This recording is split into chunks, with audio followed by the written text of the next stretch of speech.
Halo, Assalamualaikum warahmatullahi wabarakatuh. Sampai ketemu lagi di kegiatan pelajaran sejarah hari ini, yaitu menganalisis organisasi pergerakan massa Jepang. Penasaran apa yang terjadi dengan organisasi pergerakan massa Jepang? Tentunya kita akan coba sederhanakan materi yang ada di buku sejarah Indonesia, terbitan Kemendikbud secara lebih sederhana melalui PowerPoint. Mari kita simak baik-baik.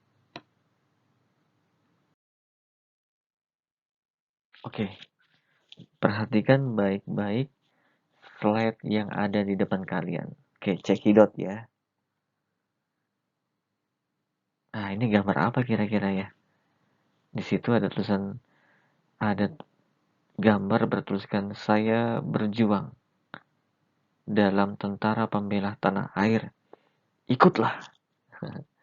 Yang kedua ada sebuah gambar kira-kira pasukan berseragam dan bersenjata. Ini kira-kira heho ya. Yang satu peta, yang satu heho. Menurut kalian ada nggak sih perbedaan di antara keduanya? Meskipun sama-sama dilatih secara militer dan punya pengalaman dan pengetahuan di bidang militer, baik peta maupun heho. Menurut kalian bagaimana? Simak terus ya. Oke, perhatikan organisasi era penjajahan Jepang. Ya, ternyata organisasi bentukan Jepang itu dibedakan menjadi beberapa jenis. Apa saja? Kita simak ya. Satu, organisasi sosial kemasyarakatan. Kedua, organisasi semi-militer. Ketiga adalah organisasi militer. Oke.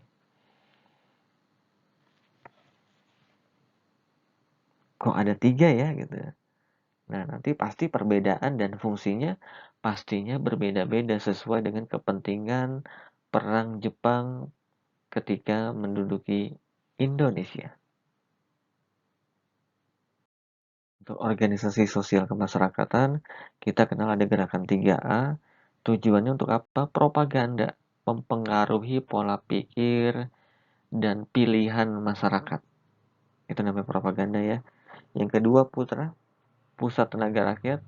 Ya, intinya untuk menggerakkan rakyat agar memenuhi kepentingan perang Jepang.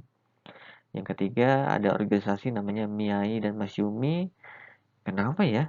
Kok hanya organisasi Islam saja yang diperbolehkan atau dijaga baik-baik atau dibentuk, disokong oleh Jepang? Menurut kalian bagaimana? Karena apa kira-kira ya? Kalau kalian menjawab karena mayoritas bangsa Indonesia beragama Islam, kalian jawabannya tepat. Kenapa? Karena Jepang ingin merangkul masyarakat Indonesia melalui Islam, memanfaatkan organisasi-organisasi Islam untuk memegang, mencengkram, mempengaruhi pola pikir dan pilihan masyarakat Muslim di Indonesia agar bisa mendukung dan mensupport, menyokong Jepang pada era Perang Dunia Kedua. Oke, di depan kalian sebenarnya ada sebuah apa ya, soal kali ya, soal latihan atau soal uji kompetensi atau apalah sebut saja sebagai latihan pemahaman. Ada kalau nggak salah ada 5 ya. Nah benar. Tahukah kamu mengapa Jepang gencar melakukan propaganda?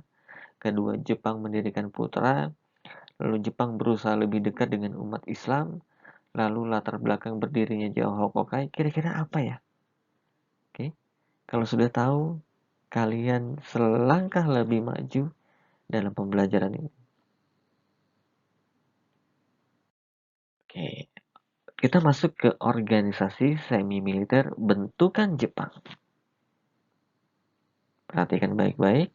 Ada Seinendan dengan fungsi organisasi pelatihan semi-militer untuk usia 14-22 tahun.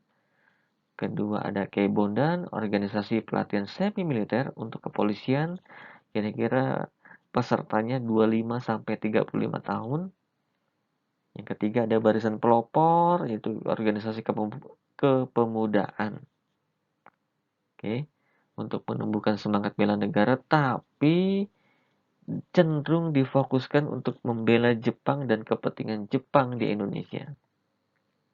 Keempat ada Hizbullah, salah satu-satunya ya, salah satu atau mungkin satu-satunya organisasi semi militer yang menggunakan nama keislaman. Oke, tentunya kalian sudah tahu ya, kenapa nama-nama Islam ataupun organisasi semi militer yang bernuansa Islam yang sengaja dibentuk, dibangun, dirawat oleh Jepang, disokong oleh Jepang. Kenapa ya?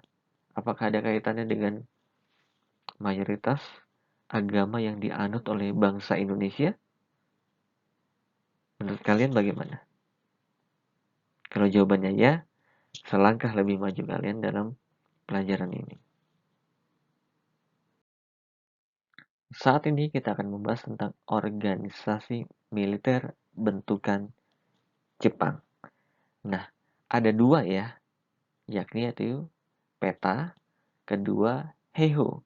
Hanya saja keduanya meskipun sama-sama organisasi militer bentukan Jepang, mereka punya dua peran yang berbeda. PETA bertugas mempertahankan Nusantara atau Indonesia atau Hindia dari serangan sekutu, terutama jika sekutu menyerang ke Pulau Jawa dan sekitarnya. Kedua, Heiho sengaja dibentuk Jepang agar bisa atau dapat diperbantukan dalam peperangan di luar negeri, terutama perang-perang Pasifik, sehingga banyak anggota Heiho yang berasal dari Indonesia tewas di lokasi dan tidak terdeteksi di mana keberadaannya, termasuk mungkin salah satunya adalah kuburannya. Kira-kira seperti itu ya. Wow, dua organisasi militer dengan dua tugas dan fungsi yang berbeda.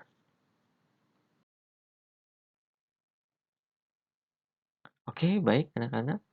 Jika kalian sudah bisa menjawab tiga pertanyaan di atas, bagus, hebat untuk kalian. Dan semoga saya berharap setelah melihat PowerPoint ini, kalian punya wawasan nih untuk membedah kegiatan belajar yang serupa dengan materi yang saya sampaikan. Oke, tetap semangat belajar sejarah. Jangan lupa protokol kesehatan dan mudah-mudahan kegiatan normal akan cepat terrealisasi. Sampai jumpa. Assalamualaikum warahmatullahi wabarakatuh.